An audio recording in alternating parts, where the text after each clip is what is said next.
Rusiya dağılır və Rusiya partlayır, Rusiya yanır. Bu Dərviş Parisi partladır filmində, daha doğrusu Məsələ Şah, bilirsiniz də məşhur filmdə Yurskinin oynadığı o rol var. Paris partladı və bu obrazlı bir məqam idi. İndi obrazlı deyil. Həqiqətən yanır. Afərin Ukrayna kəşfiyyatı.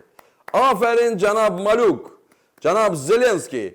Afərin, hətta İsrail, Mossad, dünyanın ən böyük, bilirsiniz də bu təşkilat, bir güclü təşkilatı, ən belə sirli, belə ən tarixə düşəcək əməliyyatların sahibi olan Mossad özü də deyir ki, bizim Pager əməliyyatından da daha qüdrətlidir. Bu mahiyyətcə çox bənzəyir, hətta mahiyyətcə qədim Troya atına da bənzəyir. Bilirsiniz də Troya atı ilə içəri keçib rəqiblər qalanın içində gizlənmişlər də, həmən Troya atının içində, sonra girib bu qalanı fəth edirlər.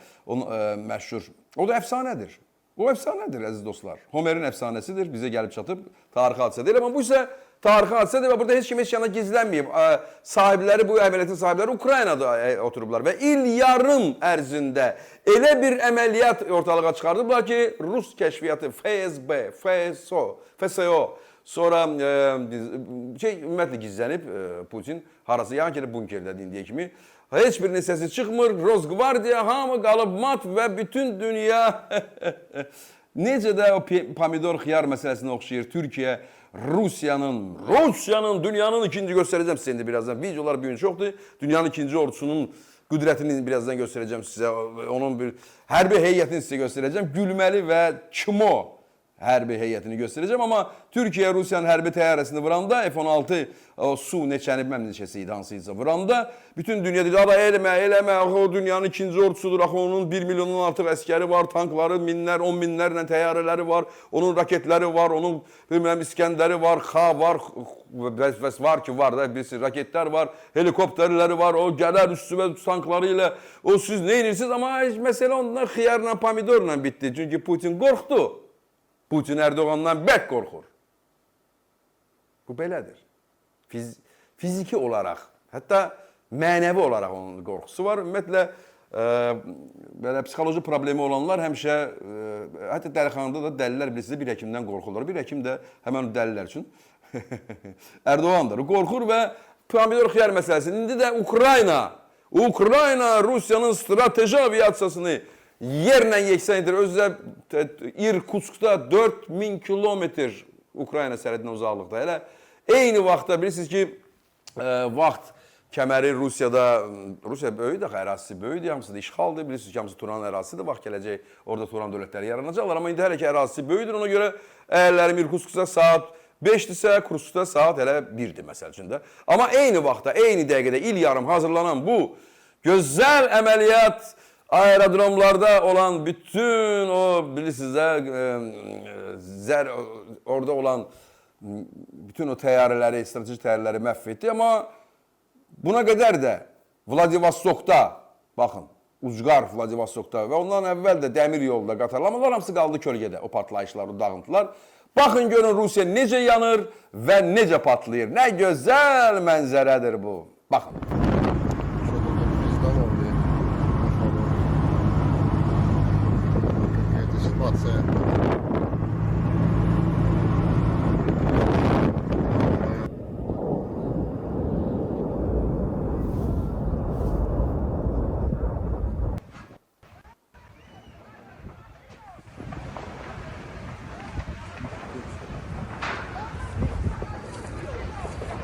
Придуманные в Украине. Но я не верю своим глазам. Я не верю в то, что дроны из КАМАЗов в России могут вылетать. Очень же страшно. Там смотри, горит еще. Вообще. Вот самолет догорает один. Вон, смотри, огонь. И таких еще 7 штук. Сейчас водой заправлюсь, поеду еще один самолет дотушивать. Кропы вообще просто. За этим лесом валит дым вот сейчас вот тот вот. А самое что интересное, фура стоит при въезде в город, в Оленегорск. Приехал водитель, он бегает, мечется, у него из стена, из грузовика дроны вылетают и летят в сторону Высокого. Там гаишники его сейчас повязали. Он говорит, мне сказали точку сюда приехать, меня встретят. Тут он приехал и дроны вылетают один за одним. Сейчас вот такая стрельба была. Пулеметы работают, ракеты. Короче, поселок Средний, там что-то перекрыли дорогу. Мы сейчас ехали практически по полям, реально прям скакали. Əziz dostlar, bu film deyil, bu gerçəklidir. İllər öncə buradan dediklərimiz hamısı gerçəkləşir və qabaq bu deyəndə ki, Rusiya yanacaq, Rusiya dağılacaq, Rusiyanı görəcəksiniz, Ukrayna ilə üzbəüz gəlib, o heç bilmir kimlə üzbəüzdür və hansı çətinliyə düşüb, o tanımır hələ Ukrayna xalqını. Ukrayna xalqı öz ağlını, öz intellektini, öz gücünü, öz cəsarətini göstərəcək. Ancaq burada taxtabaşların səs çıxdı. Bəs Kamran, Rusiya, Putin, nə oldu? Hansı deşiyə girmişsən? Hardasınız, kim olar?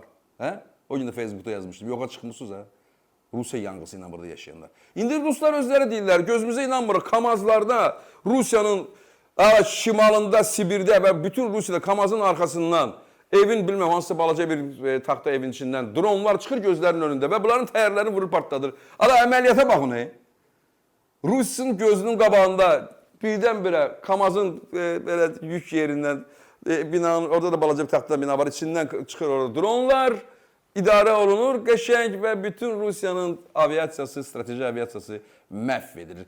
Niyə üçün Rus televiziyası bundan danışmır? İndi baxın, mən iki yerə böləcəm. Televiziya və internet. Kim televiziyaya yapışıb qalıbsa, bizim bəzi yaşlı insanlarımız kimi, bizim bəzi televiziyadakı biabırçı proqramlar ilişib qalıblar, psixologiyalarında problem var, həkim də çağırsa xeyir olmur.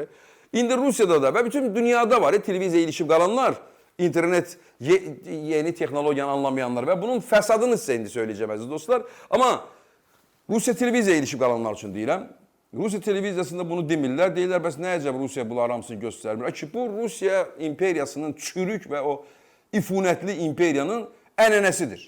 Ənənə, köhnə ənənəsidir həm də. Çernobıl partladı Sovet dönəmində. Həm də külək birbaşa şəhərlərin üzərinə gedirdi, may ərəfəsi idi. Düz o birinci katiblər necə indi Putin qaçıb hardasa gedib bunkerdə gizlənib və oradan güya onlayna çıxır, hardasa danışır, belə şey edir. Bütün yan yörəsini də aparıb gizlənib orada. Neçə gündür səsi çıxmır. Dağılır, Rusiya səsi çıxmır. Hər tərəfdən bunu vururlar, səsi çıxmır. Bilirsiniz, heç kimə qarşı səs çıxmır, ancaq özünkilərə qarşı səs çıxmır. Mənim bir yaxın dostum, biri sizə Türkiyə Süleymanlı mənim dostumdur. Mənə sual verir ki, bax indi görəcəksən bundan sonra, yox, sual verdi mənə Kamran, səncə Putin bundan sonra o günahkarları həbs edəcək, deyim, heç kimə dəyməyəcək. Çünki o bunu öz məğlubiyyəti kimi qəbul edir və özünə elə aparacaq ki, görə heç nə olmayıb. O dəvə quşu təhlükəni görən kimi başını salır qumun içinə, dəvə quşu və arxası da, həmən Trump'ın dediyi arxa var, onu deyirəm elə adı ilə. Arxası qalır havada və gəlib o arxanı orada yeyirlər, dağıdırlar, nə bilim, parçalayırlar filan. Bax, indi eyni zamanda Putin də belə gizlənməyə çox xoşlayır. Amma Çernobıl dövründə Putin dördü. Bu, mən deyirəm, Rus ənənəsidir bu. Rus imperiyasının ənənəsidir. Bütün dünyada heç nə olmayıb, heç nə partlamayıb. Televizyonlarda Vremya televiziyası vardı. Hər şey yaxşıdır. Planı 200% artıqlaması ilə doldurmuşuq. Çernobıl şəhərində, bilmirəm, Kiyev şəhərində, o tərəf yaxında, Minsk şəhərində paradlar keçir, hamı gülür, hamı əlində, birazdan keçdi, zəhərləndilər, öldülər, dağıldılar filan. Siz deməklə deyir ki, bütün dünya bilir ki, Çernobıl faciədir. Hələ o vaxt internet yox idi. Yaxşı Putinin vaxtını deyək, Kursk, sualtı qayığı. Vurublar, neyniblər, axıb batır da, ölür, içində hələ qalıblar, sağ qalıb, Rus əskərləri, Rus dənizçiləri. Məktub yazan kim son məktubunu, bilmirəm, oradan dəmiri döyən kim ki, buradayıq biz, amma sonunda Putin haradaydı?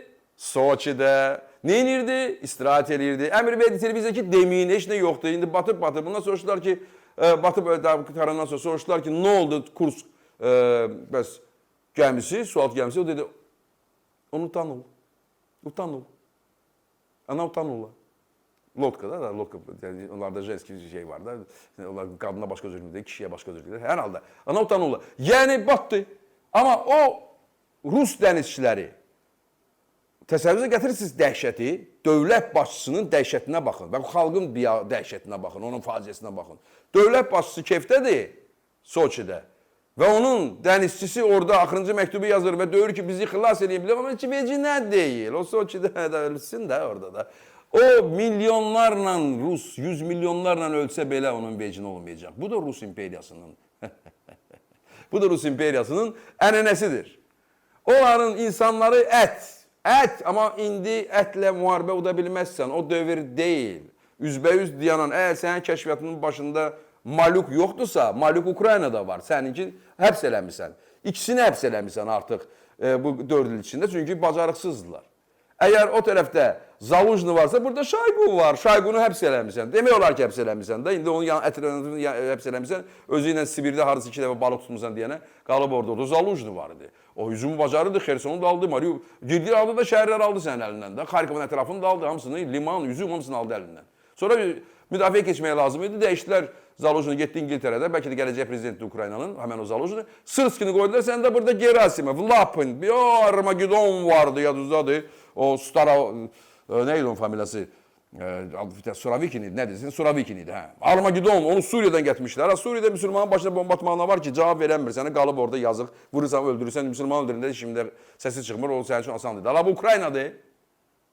Bu sənin üçün oradakı silahsız müsəlman deyil.